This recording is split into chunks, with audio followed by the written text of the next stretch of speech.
process, I call the process of my painting process, my painting style, a soul path art process. And what that means is, I'm going to take you back a few years first, and then I'll get off to the soul path part. So if we go back in time, little Larissa, as you can all remember, and you guys, it's really not that far away from you, but I was very creative and very artistic, as I'm sure all of you were as a child.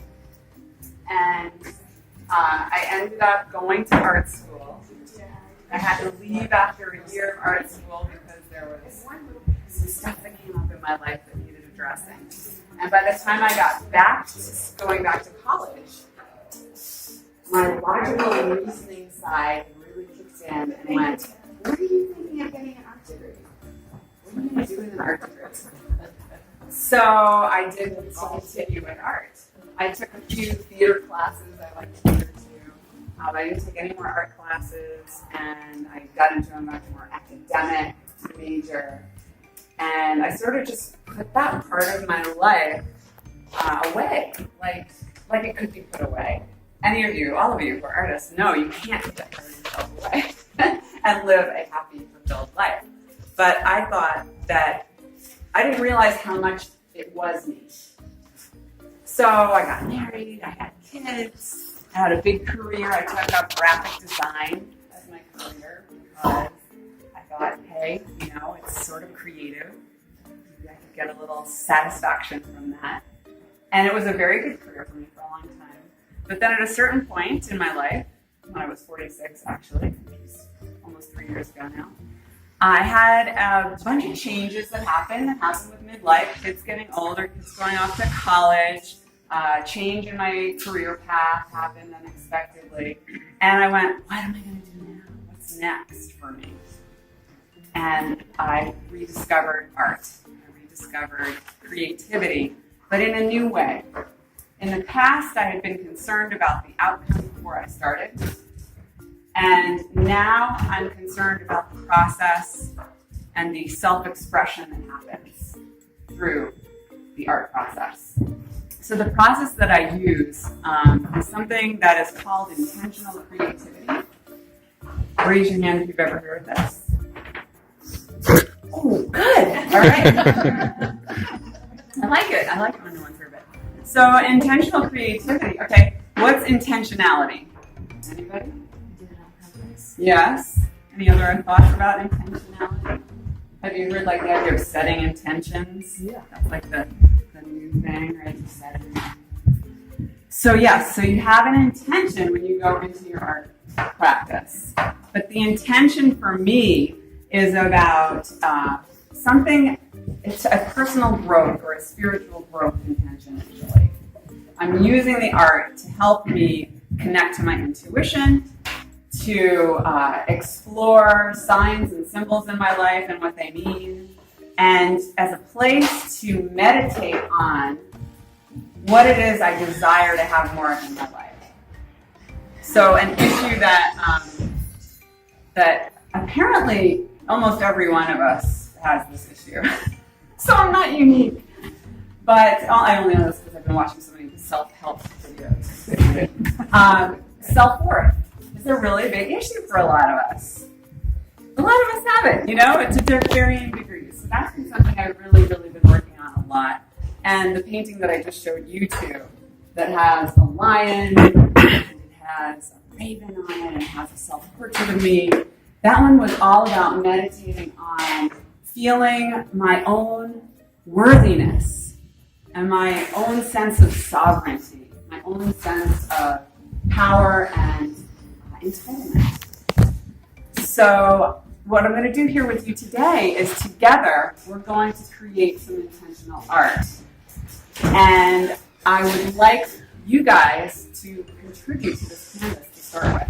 So the first step is that each one of you is going to come up and write on the canvas something you desire in your life. Something maybe you want to feel happier. Maybe you want to feel more worthy. Maybe you want to go on a trip to Jamaica. Whatever that is, right? You can write that on the canvas. I encourage you to think about the feeling that's behind it. So for example, this is not my example. I got it from some self-help thing I watched. But if you were like really wanting a new red sports car, right? It's not about the red sports car, really. It's about the feeling that you're going to have when you have that red sports car, right? What does it mean to you to have that red sports car? What does it mean to you to have that trip to Jamaica? Does that mean you're super financially secure? Does it mean you have respect from other people? Does it mean you've got sexual prowess? You know, whatever it is. It's the feeling that you're really connecting with. Freedom. Freedom. Freedom, freedom, freedom. So I have here... I have here some paint markers. It's okay. I know it's exciting, right? When you start to think about it, it gets you excited. That's great. So just come up when you're ready and add to the canvas. And it doesn't have to look like anything special. We're going to cover it over, so don't worry about it. Okay? And just to, as you're coming up, I'm going to keep talking. A word or a symbol or an object? Any of the above? Yeah, I usually write in words. Okay. Yes. Exactly. And yeah, so who has something they'd like to add to this blank canvas? You guys should not be scared of blank canvases, artists.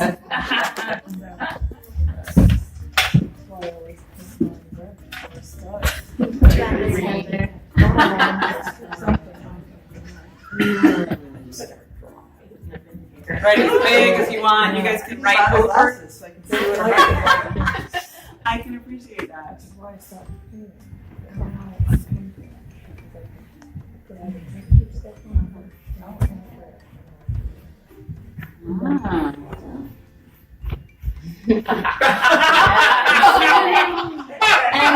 And what's wonderful about that, that's great. Clean space. Yes, and so, okay, who's next? Oops. And so what you think about is, imagine that clean space. Imagine the clean space and how you feel when you have that clean space. Right? Like you walk from someone else's house. Yeah, like you have to not be married without it. Like they must have a cleaner.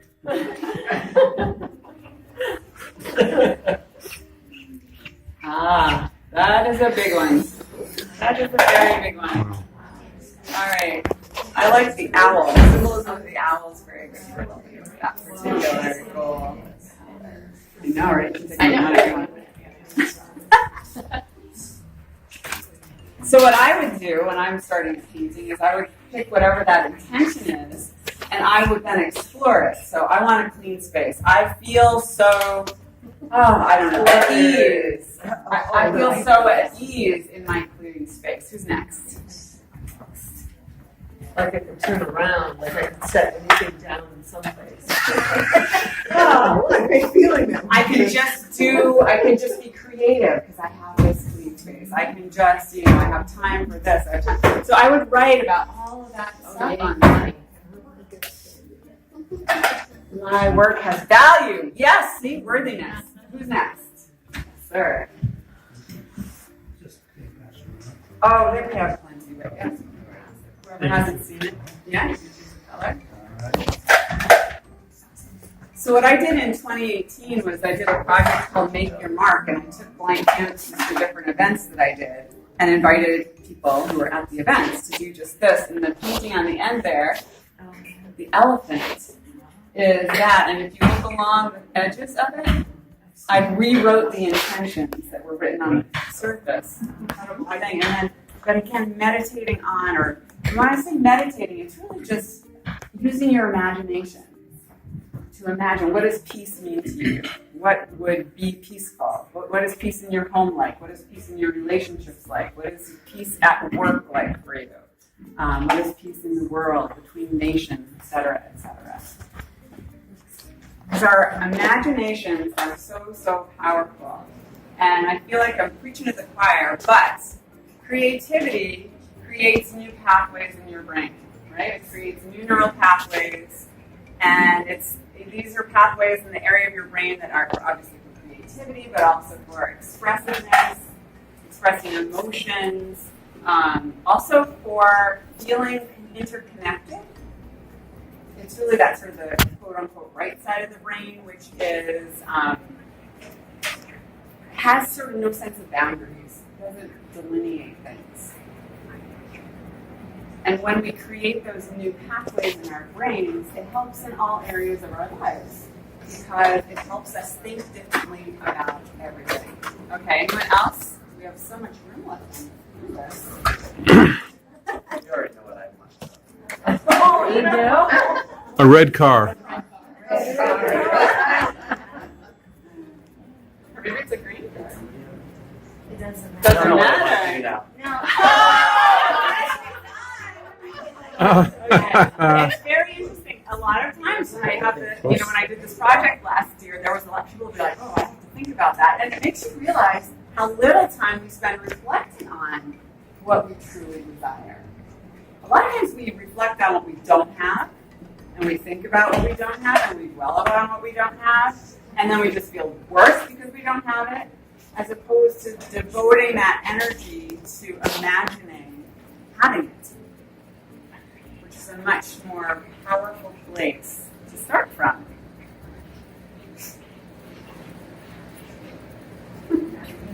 Oh. Oh, nice. Oh, yes. What is Okay. that? What does it mean? The answer is still no. So, anybody else? Oh, how do you say it? Beautiful. What does it mean? Gnigly height. I don't. Sense of well-being. So another technique I sometimes Gnigly height. especially so if you guys were doing this, applying this in your own practice, and your word was health, you might start. This is another suggestion for this. Then, okay, so let's come up with some words that we think of when we have health. Energy. Okay, and we create this web. What else do we have from health? Vitality.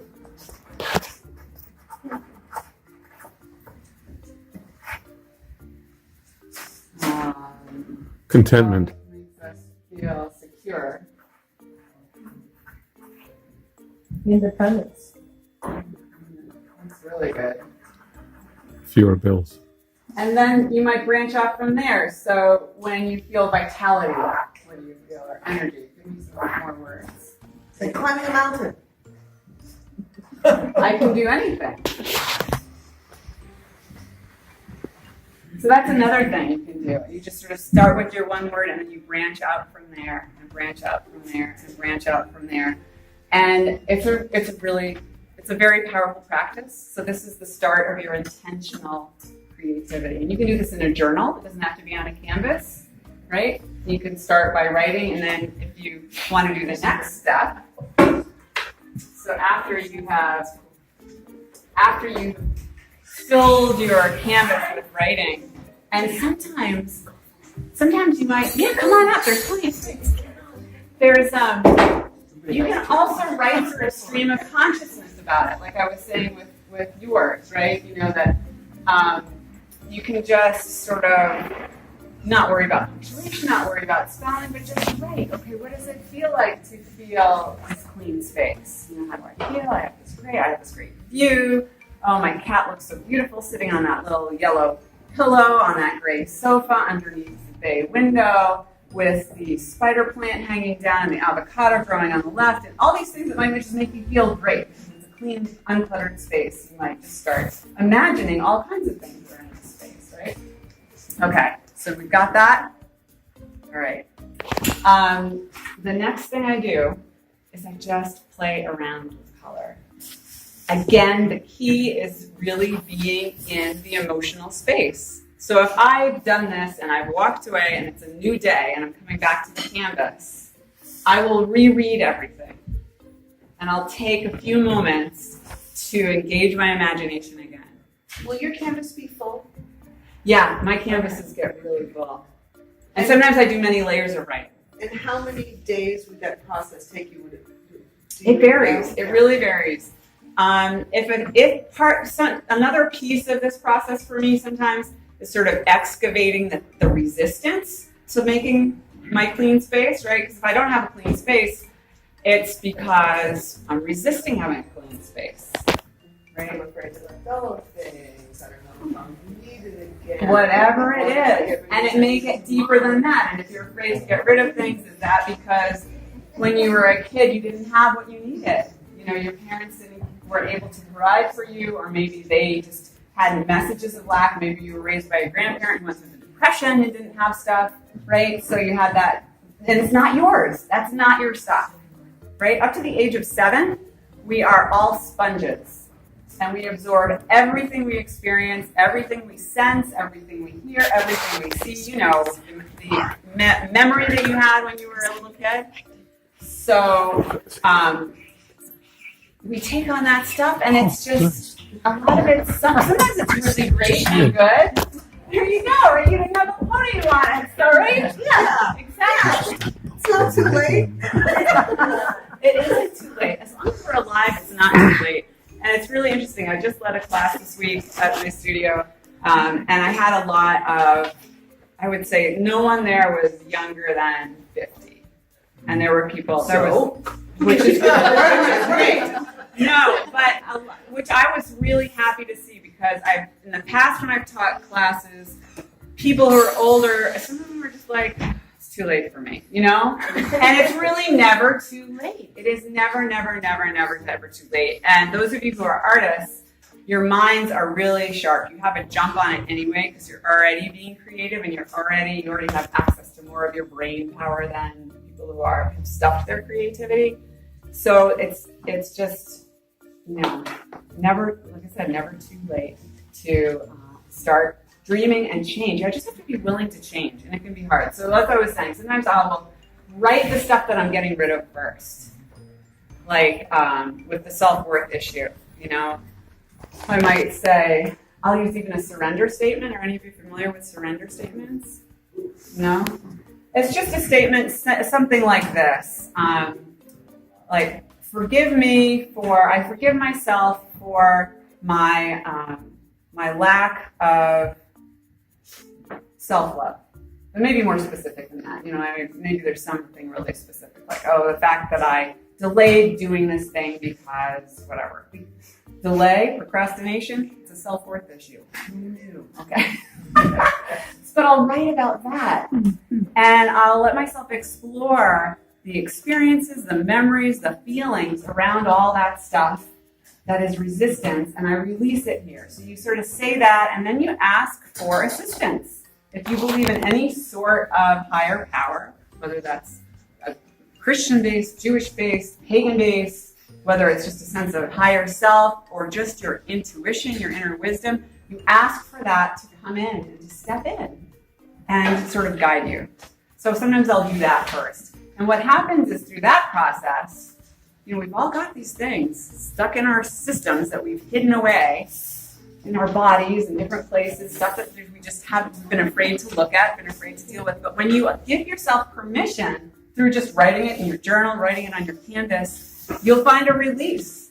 You may cry, you may feel anger, but the emotions will start to flow. And what happens is when you do that is you are actually making space in your whole being for something new. If you don't make that space, it's very hard to call in what you want.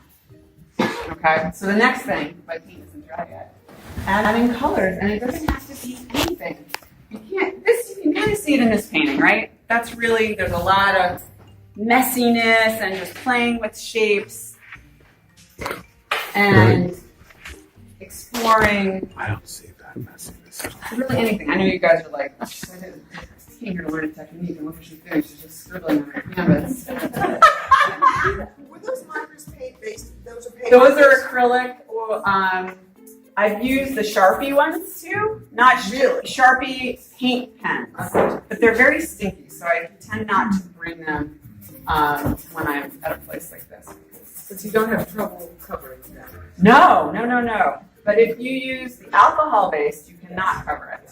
You absolutely cannot cover it.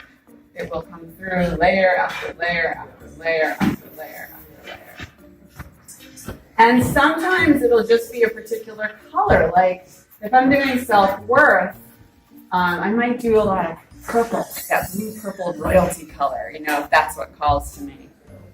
If you are really seeking to find value in your art, you might use a lot of green, But there's a whole psychology of color.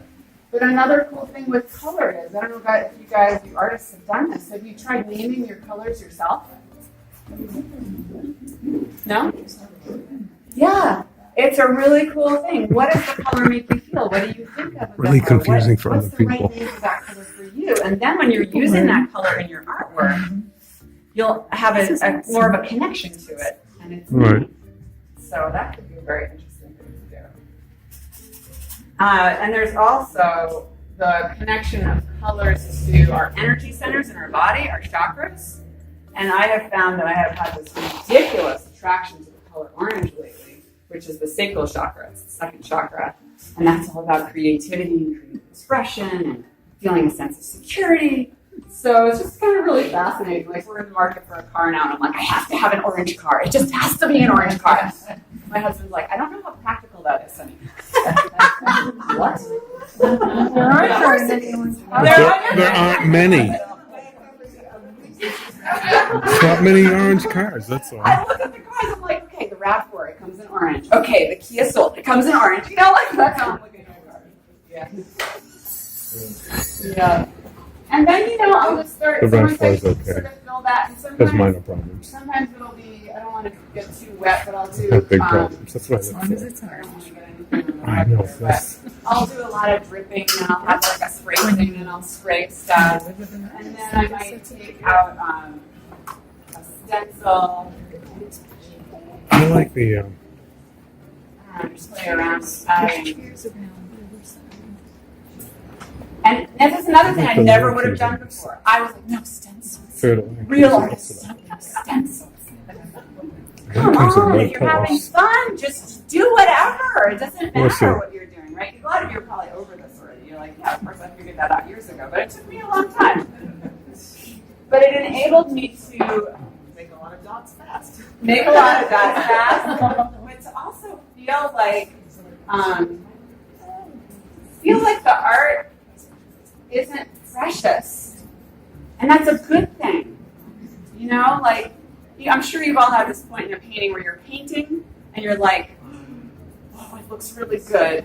I don't feel like it's finished, but I'm afraid if I do something to it now, I'm gonna ruin it, right? You have to keep going, and you just have to trust. You have to trust that inner guidance that's telling you it's not really quite done is right.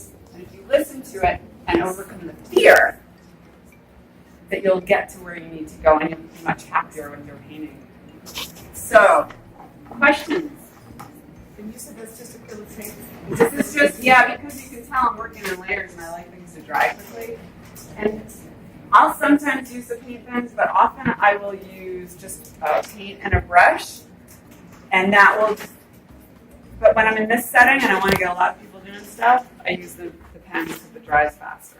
So. You're saying use paint and a brush for the word. For the words. And that's really fun too, because you can get drips. And if you use all black, then you get these really interesting, you don't even see that they're necessarily words anymore after a few layers, but you can see it showing through.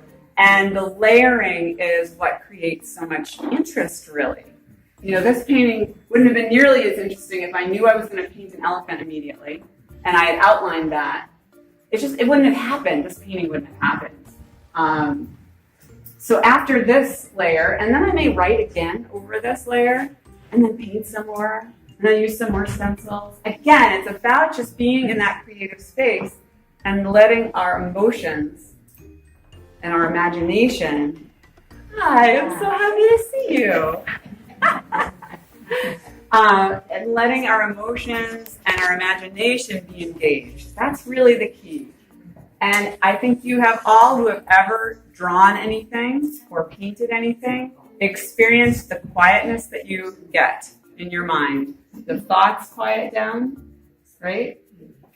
And there's a stillness and a presence. You become very, very present in the present moment, and there is no better time to introduce your intention than when you are like that, when you are that focus and quiet. So, other questions? Yes. What are you teaching a class here? We tried it last year and it didn't, we only got one sign up, but I don't But know. you have a larger audience. Yeah, I'd love to teach a class here. Great. Yeah. She's who you talk to. Okay. Yeah, it's a lot of fun. And we do the classes that I teach. I start off with doing a lot of pen and paper exercises. And there's a really fun one, which I would wish I could do with you guys if we had pen and paper. But yes? Yes, okay. So we can do an exercise together. And I think that would be a nice way to conclude. And when we get to be adults, our scribbles become very confined and small and tight and sometimes more like little doodles. We're not doodling.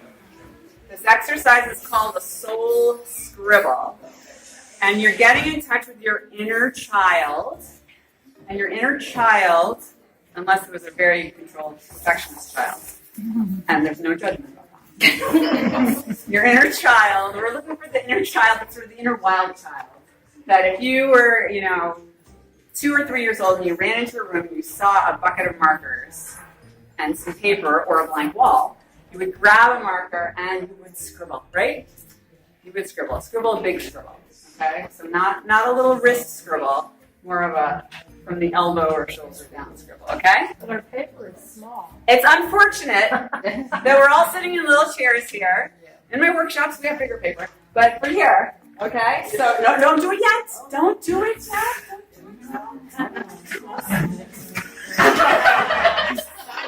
All right, so you're gonna put your pen in your non-dominant hand. Why are we doing the non-dominant hand? It's out of control. Right? Helps us connect to that inner child. Okay. Now get your pen sort of in position so you know it's over your paper. Don't draw yet. Okay. Next thing is close your eyes. Yes, close your eyes. And when I say start, you're going to scribble for 3 to 5 seconds, and I will count that, so you don't have to count it, okay?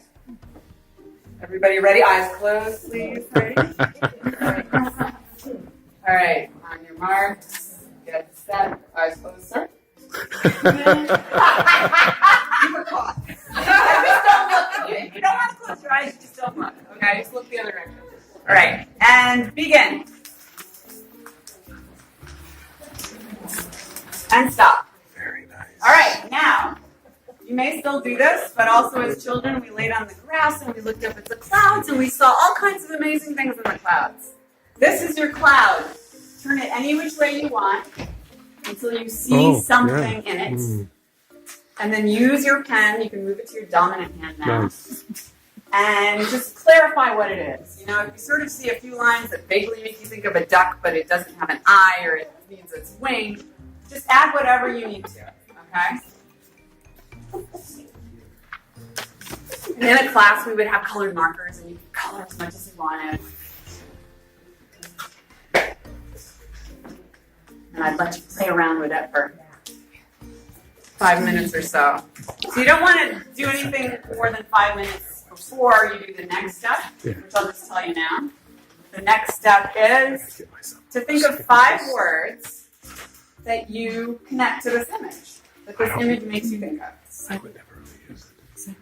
Well, Yeah, and write them down. You can write them on the back, you can write them on the front with the oh, sure. scroll. Yeah. I want to cover it. Where is it? Oh, it's the whole screen.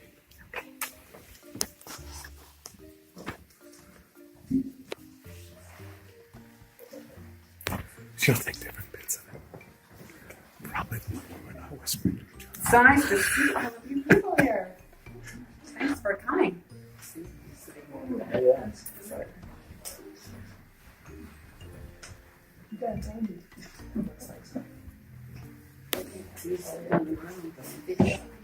All right. And so from this, you can then sort of see if the image, see if the words in any way speak to your question. And you may immediately think, no, there's no way. There is nothing. Well, you might be surprised. So who would like to share? I'm just gonna ask one person to share. Yeah. You want my question first? Yes, please. So how can I get to that quiet place to meditate? And I scribbled, and the word looks like map. Interesting. And I wrote down travel, distance, roads, color, signs. So I need a road map to get there. Maybe. I mean, when I think of travel, I think of breaking out of routine, which is also another really great technique for building new pathways in your brain. Just do something totally unusual. Like, if you always take the same way to get to work, take a different road. Give yourself a couple extra minutes. Try a different way. It stimulates your brain, or try something new. Hike on a different path than you've hiked before. It can also, when I think of map, I also think of the inner map, right? Because if you're talking about meditation, you're talking about getting connected within. So, yeah. So you could do a lot of that. You could do some artwork with that, right? You could meditate on maps. You could do a collage of different maps. There's a lot of juicy stuff there. I hate that word juicy. I don't know why. Sorry. Everybody uses it. Now I just did. Okay. Would anyone else like to share? I don't know if I said no. So you can, with each of your words, you can do like journaling, free stream of consciousness journaling. Just really write. See what comes out. With the image, see what comes out. There may be more that comes out for you. It stops in 10 minutes. There may be memories associated with maps. Who knows what comes? But only you know. The truth of all of this is your answers are in you. I don't have your answers. Nobody else has your answers. No number of those self-help videos I've been watching have those answers. Right? They don't. Well, they tell me to look inside. They remind me. Until they ask me for my money, and then I go, okay. Yeah, no, there isn't good guidance out there, but ultimately, our answers are we're only going to find them for ourselves. All right. Thank you. Thank you.